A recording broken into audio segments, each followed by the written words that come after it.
And here is the Writer's Almanac for Friday, May the 24th, 2019. Today is the birthday of Bob Dylan, born Robert Zimmerman in Duluth, Minnesota, 1941, grew up in Hibbing, nearby, just off Highway 61. Moved to Minneapolis, studied art at the University of Minnesota. He'd started out up in Hibbing with a rock and roll band, but he converted over to folk music and started playing gigs at a coffee house called the 10 O'Clock Scholar in Dinkytown near the university. He left Dinkytown for New York City, for Greenwich Village. By the mid-1960s, he'd gone back to rock and roll. Today, his lyrics studied in many college poetry classes. Kevin Barron's at Boston University has his students read Dylan's album John Wesley Harding. Christopher Ricks at Oxford puts Bob Dylan on a par with Milton, John Keats, and Alfred Lord Tennyson.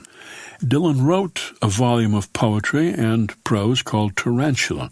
It was published in 1971. It's the birthday of the novelist Michael Chabon, born in Washington, D.C., 1963, who grew up loving comic books and then started to write his own. And when he was 10, wrote his first short story starring Sherlock Holmes. Went to graduate school at the University of California, Irvine. Wanted to be a writer, so he wrote a novel as his thesis. One of his professors sent it off to an agent, and Schaben got a nice advance. The novel came out, The Mysteries of Pittsburgh. It was a bestseller when it came out in 1988. It took him a few years to do his second book, Wonder Boys, 1995, another bestseller. And then Schaben decided to go in a new direction. He had found a box of comics which he'd saved from childhood. He opened it up, the smell came pouring out, and he set out to write an epic story about comic book creators in the 1940s. It was The Amazing Adventures of Kavalier and Clay, a novel that moved from the ghetto of Nazi-occupied Prague to the bohemian nightlife of New York City. And it's the birthday of the poet Joseph Brodsky, born Leningrad, 1940. He was publishing poems by the age of 18. When he was 23, he was charged by the authorities with malicious parasitism, sentenced to 5 years in a Siberian labor camp. Went back to Leningrad, tried to make a living as a poet, kept getting in trouble with the authorities, and in 1972, the KGB put him on a plane to Vienna. He was taken in by an American professor of Russian literature, introduced to W.H. Auden, who helped secure Brodsky residency in this country.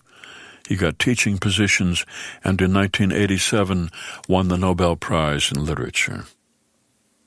Here's a poem for today by Kim Dower, The Couple Next Door. The couple next door reads all day long. I can see them from our adjoining hotel patios high above the sea. The couple next door sits at a round white plastic table on hard chairs, their books touching as they turn their pages at the same time. I listen for any sounds they might make, soft cough, sigh of joy. I hear nothing except for southbound traffic on Pacific Coast Highway, distant waves, morning sounds of housekeepers cleaning the grounds below our deck. The man's book looks fat. I see him, thick glasses, brand new cap, staring intently into the page. I never see him smile, so I know the book is not funny. I never see him shake his head, so I know the book does not confuse him. But he suddenly lifts his head, looks out at the ocean, puts his hand over his mouth.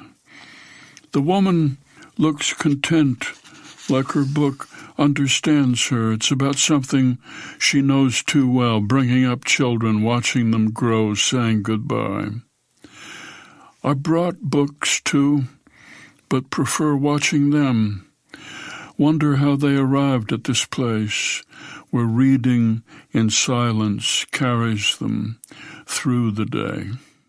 A poem by Kim Dower, The Couple Next Door, from Air Kissing on Mars, published by Red Hen Press and used by permission here on the Writer's Almanac. Be well, do good work, and keep in touch.